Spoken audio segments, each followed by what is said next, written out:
নমস্কার বন্ধুরা, এমজে রকমারি রেসিপিস চ্যানেলে আপনাদের স্বাগত। আমার আজকের রেসিপি মাসালা পমফ্রেট ফ্রাই। মাছগুলো ভালো করে ধুয়ে আমি জল ঝরিয়ে নিয়েছি। এরপর মাছের উপরে আমি অর্ধেকটা পাতিলেবুর রস ছড়িয়ে দেবো। লেবুর রসটা মাছের সঙ্গে ভালো করে মিশিয়ে দেব। লেবুর রসটা দেওয়া থাকলে মাছটা খুব সফট হয়ে যায়। 15 মিনিট আমি ঢাকা দিয়ে রেখে দেবো।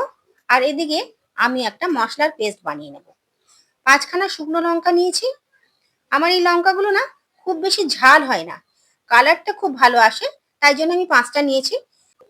আপনারা চাইলে কম বা বেশি নিতে পারেন, যে যেরকম ঝাল খাবেন সেই অনুযায়ী দিতে পারেন। এরপরে আমি দেব 8 থেকে 10টা মতন রসুনের কোয়া, দিয়ে দেব কিছুটা আদা, আর দিয়ে দেব একটা ছোট পেঁয়াজ কুচিয়ে। এরপরে দিয়ে দেব আমি 1 বড় চামচ গোটা জিরে। জিরেটা কিন্তু আমি হালকা ভেজে নিয়েছি। দিয়ে দেব বড় 1 চামচ ধনে। ধনেটাও কিন্তু আমি হালকা ভেজে নিয়েছি। এরপর দেব আমি 1 চামচ নুন, 1 চামচ হলুদ, আর অল্প একটুখানি জল দিয়ে এবার এটাকে একটা স্মুথ পেস্ট তৈরি করে নেব। মশলাটা এবার আমি মাছের মধ্যে ভালো করে মাখিয়ে নেব। খুব সুন্দর করে মাখিয়ে নিতে হবে, প্রত্যেকটি মাছে সমানভাবে মশলাটা মাখিয়ে নিতে হবে, কোনো জায়গায় যেন বাদ না যায়। আমার মাছগুলোর মধ্যে মধ্যে মধ্যে কাট লাগানো আছে, দেখুন এইভাবে আমি মশলাটা সমস্ত মাখিয়ে দিচ্ছি। মশলাটা মাছের মধ্যে ভালো করে মাখানো আমার হয়ে গেল। এরপর আমি এটাকে মিনিট 15 ঢেকে রেখে দেব। মিনিট 15 পরে ঢাকনাটা খুলে মাছের উপরে আমি কিছুটা সর্ষের তেল ছড়িয়ে দেবো।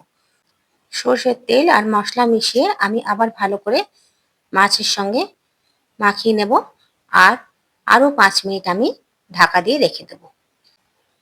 এরপর ফ্রাই করবার জন্যে গ্যাসে আমি একটা প্যান বসিয়ে নেব। তাতে দিয়ে দেবো সর্ষের তেল।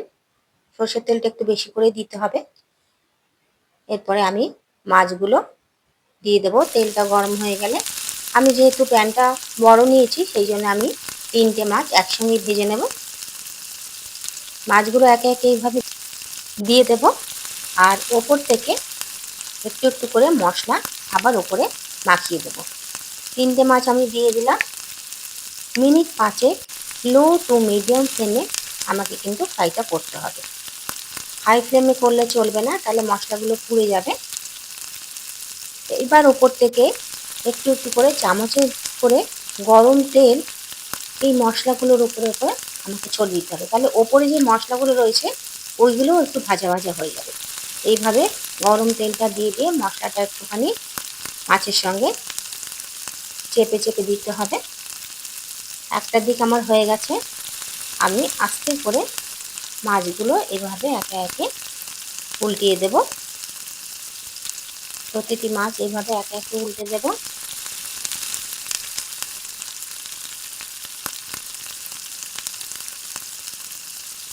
প্রতিটি মাছ আমি উল্টে দিলাম এইভাবে।